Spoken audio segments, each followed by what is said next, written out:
Hello and welcome to the Classical Guitar Practice Room. I'm James Caldwell. Today we're looking at an easy piece of repertoire. It is Carulli's Waltz and Variations, and this is the third movement. It's Variation 2. I have covered the Waltz and Variation 1 in previous videos. So if you're not familiar with either one of those, you can go find those videos and learn those parts first. Variation 2, like the previous variation and the waltz, uses the same chord structure comprised of C and G7 chords, and on the third line, A minor and E7.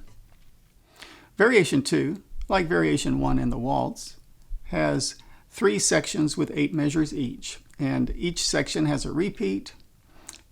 And at the end, we have the DC Alphané instruction, which tells us to go back to the top, to the beginning, and play the first line, ignore the repeat, play the second line, and finish there. It also has the same chord structure as the waltz in Variation 1.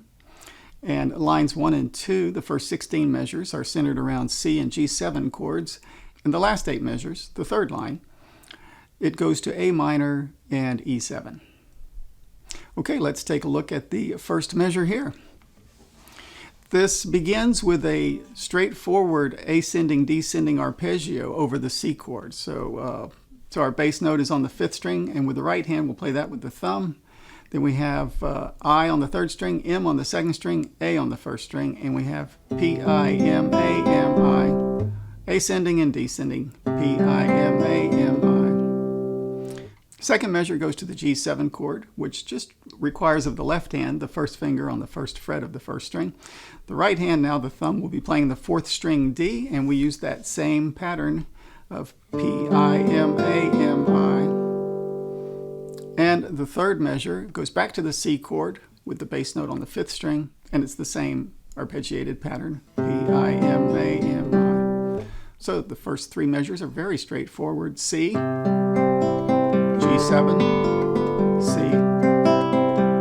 And the 4th measure does something interesting here. It's pedaling off the open G string, and the bass note changes each time. So the thumb will play the first bass note, which is D, the 4th string.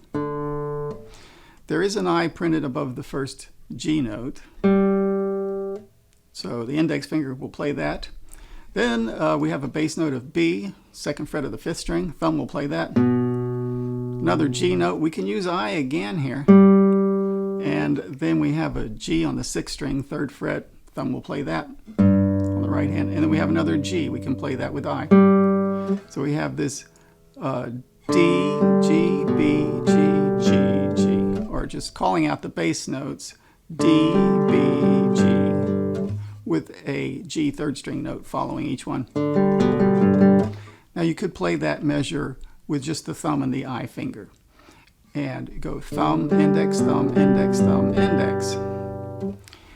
Or we could do alternation on that 3rd string note, and we could go thumb, I, thumb, M, thumb, I. The choice is yours. I just recommend that you select one way or the other and stick with it and practice that.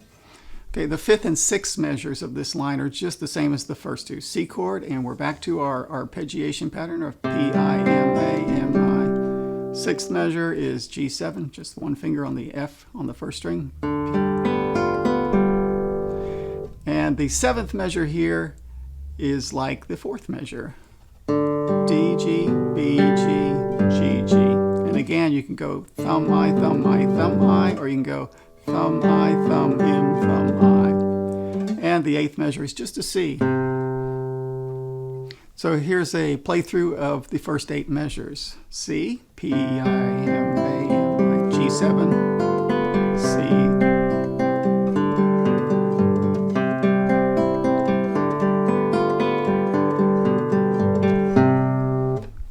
And of course, when you're performing the piece, you would repeat that section. Moving on to the second line. Our bass note is now on the 4th string at the 3rd fret. It's F. And we have this G on the 1st string, which we'll play with the 4th finger on the left hand. The right hand pattern is the same as in the first line, P, I, M, A, M, I. So just be careful fingering this chord that the 3rd finger gets that F and that it's on its tip so that the 3rd string can ring true there.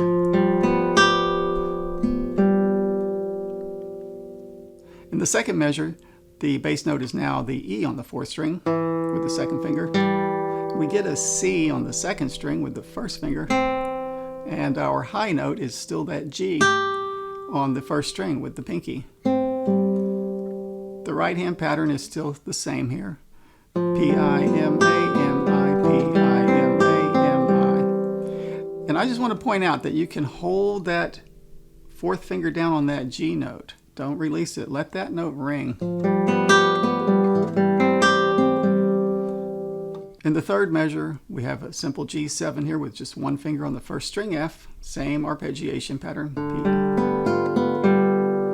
And in the 4th measure, it's the C chord, so our bass note is now on the 5th string.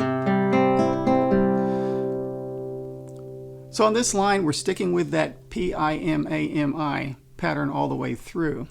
Okay, the 5th, 6th, and 7th measures here are just the same as the first 3, what we just did. F in the bass with the high G, E in the bass with C and G, then our simple G7 chord, D in the bass, and it ends with an octave of C's. So here's a playthrough of the second 8 measures.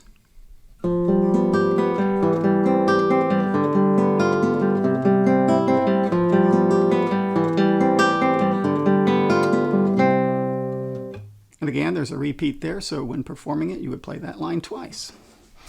On to the 3rd line, the last 8 measures. We are now in A minor, and the first 2 measures are sticking with our ascending, descending arpeggio pattern, P-I-M-A-M-I, with the thumb on the 5th string as our bass note, A.